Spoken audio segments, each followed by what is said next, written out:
होते हैं। ठीक, एक नोट बना के लिखना, स्टार बना के लिखना। Salivary glands are present outside the mouth cavity. Salivary glands are present outside the mouth cavity. ये कहाँ होते हैं? माउथ कैविटी के बाहर होते हैं। अच्छा बेटा, एक बात अगर मैं आपसे पूछूं, आपने वर्ड सुना है सलाइवरी ग्लैंड एक्सोक्राइन ग्लैंड है कि एंडोक्राइन ग्लैंड है? कोई आइडिया? हाँ, एक्सोक्राइन। कैसे पता बेटा? बिल्कुल सही है। एक्सो मतलब होता है बाहर, क्राइन मतलब सिक्रीशन। अगर कोई एक ग्लैंड है बेटा, आप ऐसे सोचो कोई एक ग्लैंड है, इसके अंदर जो मैटर बन रहा है उसको निकालना है अपने से बाहर, यहाँ ट्यूब लगा दिया, अपने से बाहर निकाल दिया, इसे कहेंगे एक्सोक्राइन। अगर कोई ग्लैंड है ये अपना सिक्रीशन अपने अंदर ही छोड़ दे, जाना हो जैसे जाए, उसे कहेंगे एंडोक्राइन। ठीक, और एक बात याद रखना, लिखना नहीं है फिर भी बता दे रहा हूँ, all digestive glands are exocrine. कोई भी हो, इवन लीवर भी हो, वो कैसी होती है? Exocrine.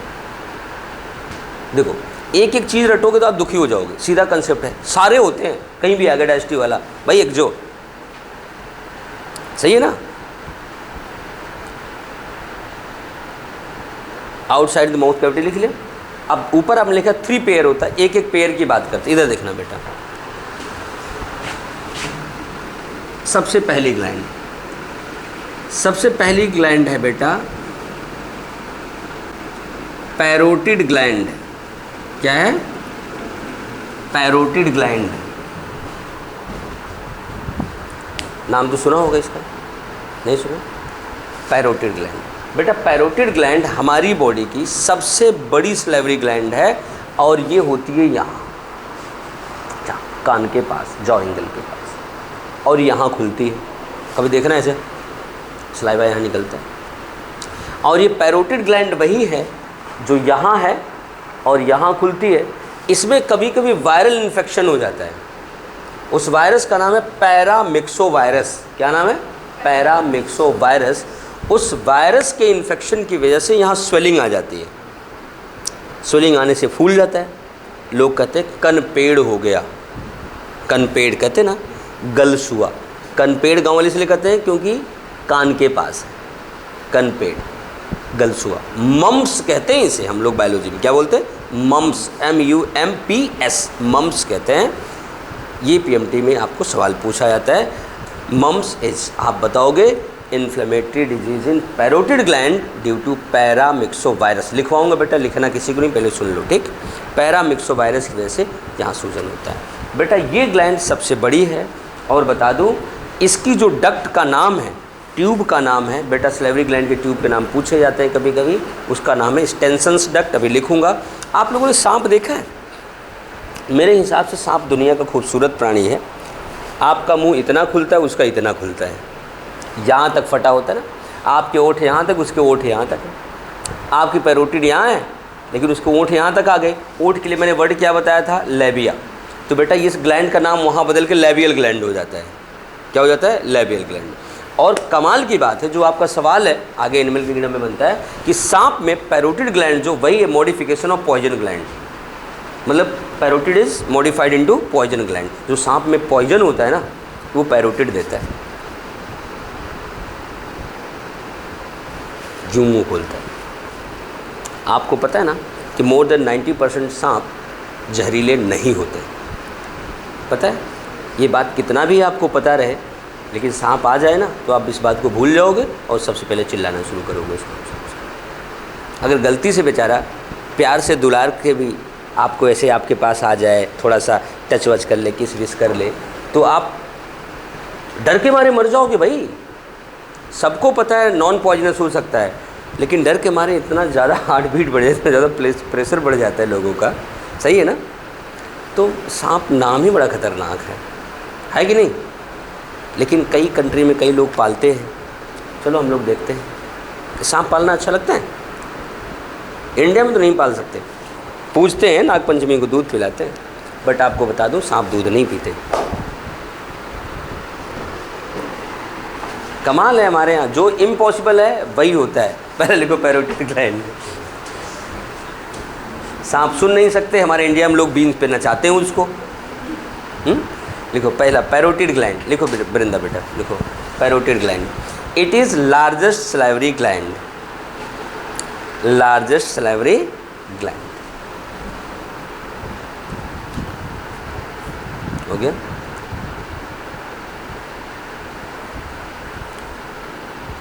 This gland is present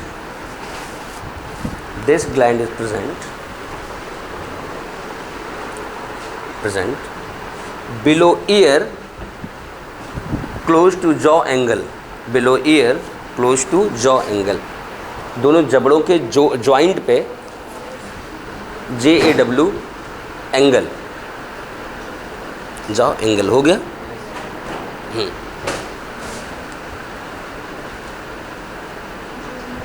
लिखना इट्स डक्ट इज, इस डक्ट का नाम क्या है? Stensen duct,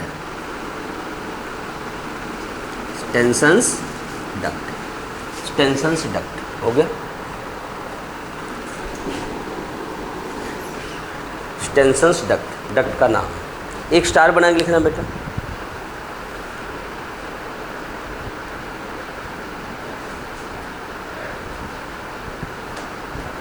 Inflammation in parotid gland, inflammation in parotid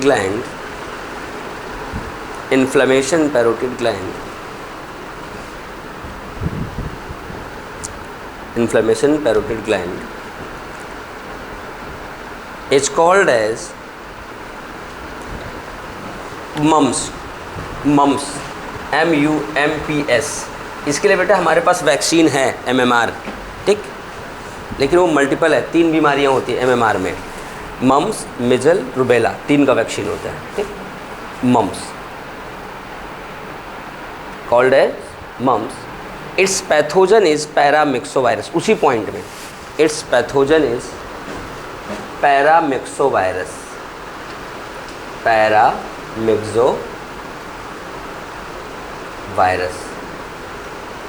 पैरामिक्सोवायरस, ठीक। क्या है? पैरामिक्सोवायरस। लिख लिया। अब बेटा दूसरी ग्लैंड लिखना।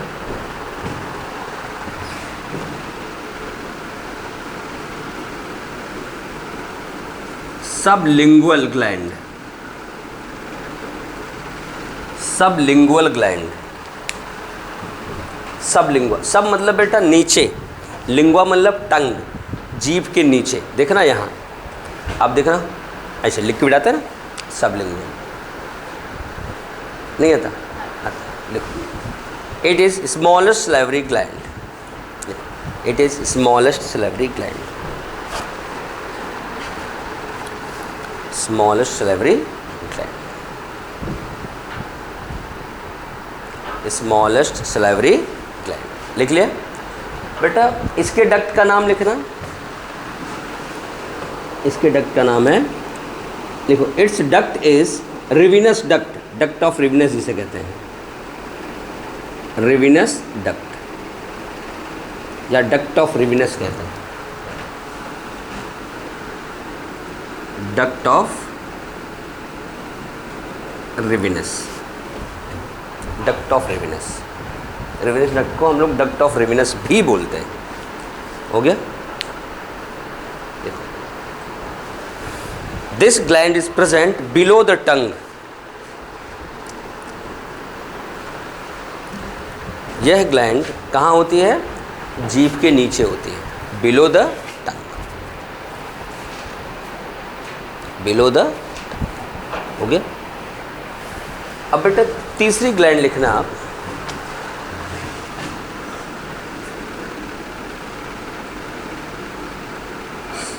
सब मैंडिबुलर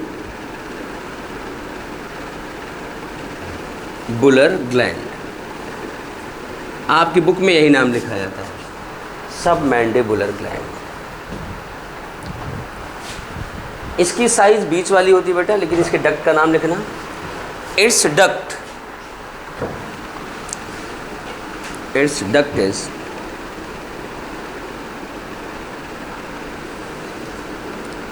वॉल्टन्स डक्ट। इसे हम लोग क्या बोलते हैं? वॉल्टन्स डक्ट बोलते हैं इसे बेटा। इस ग्लैंड का नाम हम लोग सब मैक्सिलरी ग्लैंड भी रखते हैं। मैं लिख दे रहा हूँ दूसरा नाम,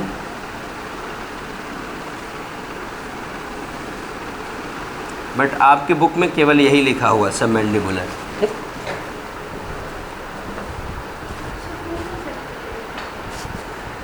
डाइजेशन एंड एब्जॉर्प्शन।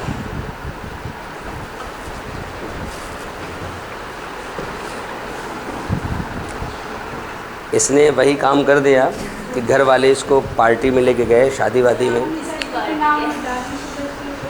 अच्छा, तो बेटा नाम मैं पहले दिन बताया था, आप दूसरे या तीसरे दिन आए थे। ठीक, चलो कोई नहीं, बता देंगे, दोबारा बता देंगे, बुक में दिखा भी देंगे। ठीक, हाँ, इसको लिख लिया बेटा। ये नहीं बेटा, पहला चैप्टर नहीं है, 16 है, 16वां चैप्टर है बेटा। नहीं बेटा, तुम सही हो, उस यूनिट का पहला चैप्टर है। सही है, बिल्कुल सही बोल रहे हो, उस यूनिट का पहला चैप्टर है। चलो आगे देखते हैं बेटा। ये ग्लैंड पढ़ लिया, अब हेडिंग बनाओ सलाइवा, क्योंकि इससे जो निकलेगा। अच्छा, सलाइवा के पहले मैं एक आपको इन्फॉर्मेशन दे दूं। मैंने बताया भी था कि all digestive glands are exocrine, वो तो पता ही है, चलो आगे आएगा ही। ठीक, कौन? ये बेटा यहाँ होती, यहाँ नहीं होती, यहाँ होती, यहाँ से आती है, यहाँ निकलती, यहाँ जो है यहाँ। हाँ यही। बेटा एक बात और समझना, अगर हम रैबिट की बात करें, रैबिट में 4 जोड़ी होते हैं, एक एक्स्ट्रा यहाँ आ जाती है आँख के नीचे, उसे कहते हैं इंफ्रा ऑर्बिटल। अब सिलेबस में नहीं, बस बता दो। अब बिल्ली की बात करें तो 5वीं और आ जाती है, infra orbital plus molar gland, यहाँ से।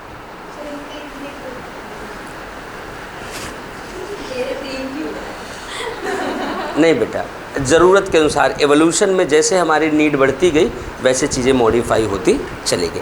जहाँ नीड घटी वहाँ चीज़ें कम होकर वेस्टिजियल ऑर्गन भी हो गए। सवाल उसके बिल्कुल सही है। अगर हम पीछे एवोल्यूशन में जाएं बेटा, पहले हमारे आँख पे ना यहाँ एक मेम्ब्रेन होती थी, जब मर्जी उसे ऐसे चढ़ा लो, पानी में चले जाओ। अब तैरने के लिए हमें चश्मा लगाना पड़ता है, पहले व्यवस्था थी हमारे पास। क्यों ज़रूरत है तैरने के लिए? बेटा पता है एवोल्यूशन के साथ ना गायब हो गई। जैसे हमारे पास सीकम पहले बड़ा था, क्योंकि हम बीच में प्योर हर्बीवोर्स हो गए थे, अब वापस वो मूव किए तो रिड्यूस होकर अपेंडिक्स बन गया। ज़रूरत ख़त्म हो गई बेटा, वो चीज़ें ख़त्म हो गई। एवोल्यूशन में चीज़ें मॉडिफाई हो रही हैं। धीरे धीरे पढ़ो, सारी क्यूरियोसिटी के जवाब मिलेंगे, बट टाइम लगेगा। अब शुरुआत में ऐसे थोड़ी पहले चैप्टर 4-5 दिन पूरी बायो ख़त्म हो जाएगी।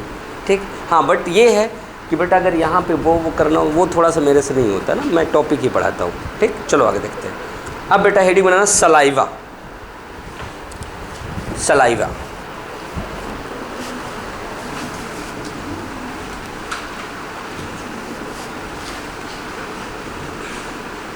सलाइवा। बेटा अगर हम सलाइवा की बात करें, इसका सबसे पहला सवाल आता है, इसका पीएच कितना होता है? 6.8। इसका पीएच कितना होता है? 6.8। अच्छा एक बात बताओ, 6.8 पीएच है तो यह एसिडिक है, बेसिक है? स्लाइटली एसिडिक, ब्रैकेट में लिख लो, स्लाइटली एसिडिक। स्लाइटली, थोड़ा सा स्लाइटली एसिडिक। बेटा सलाइवा को अगर हम देखें, मैंने कहा था वाटरी फ्लूइड होता है तो पानी ज़्यादा होगा, डाइल्यूट होगा। इसमें बेटा 99.5% वाटर होता है, इतना ज़्यादा पानी होता है, 99.5% पानी होता है। और जो 0.5% केमिकल्स होते हैं, अगर इनकी बात करें तो इनमें होता है बेटा digestive enzyme salivary amylase,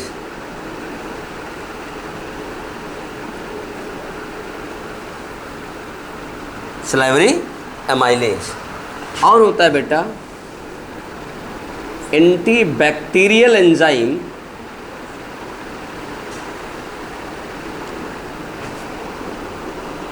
lysozyme,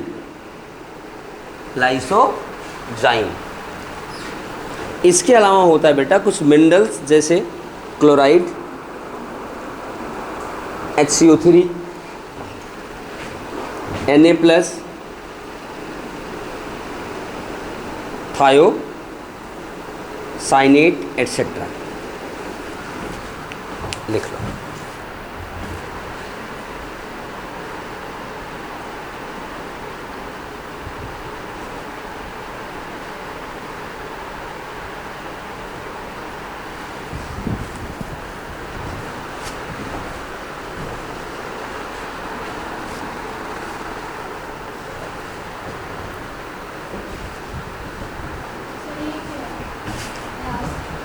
thiocyanate, THIOCYNATE, thiocyanate हो गया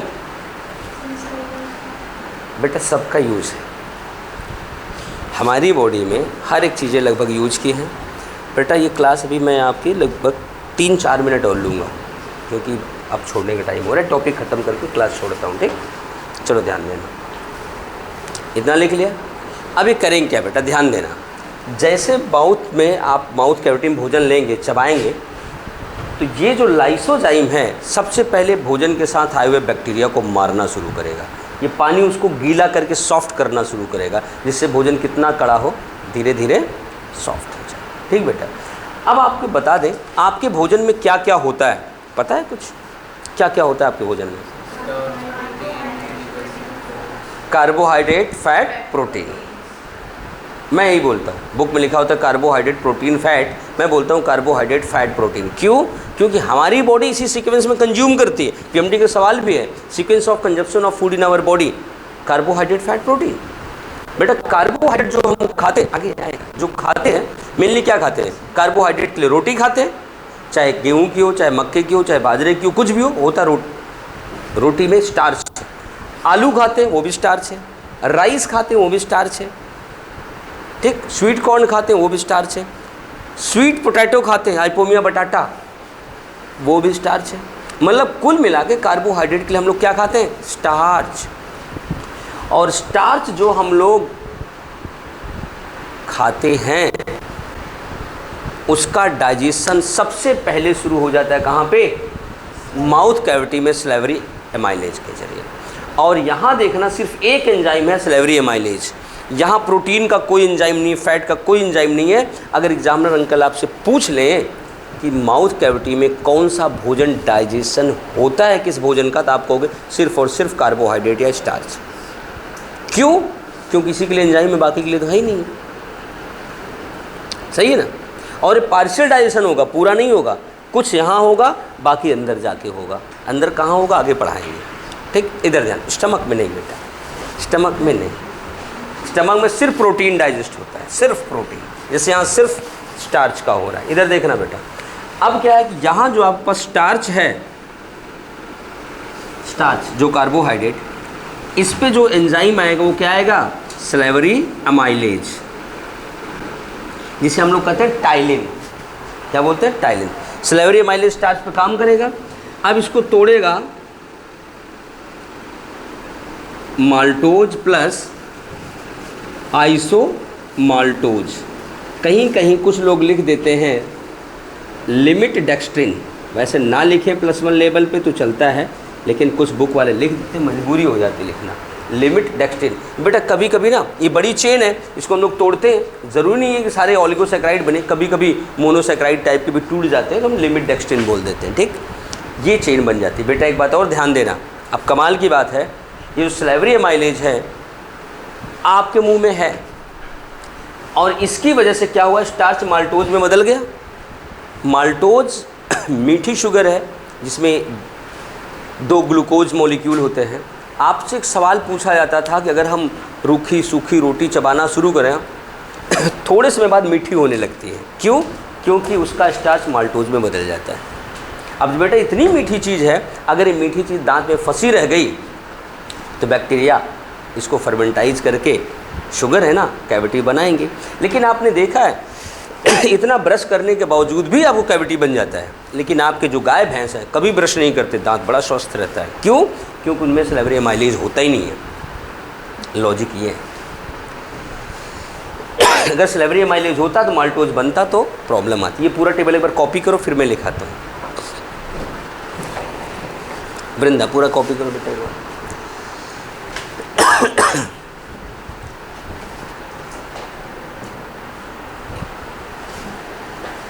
हो गया?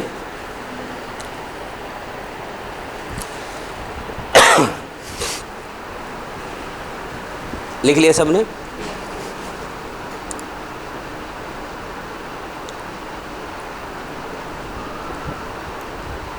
एक लाइन लिखना, इसे स्टार बना के लिखना।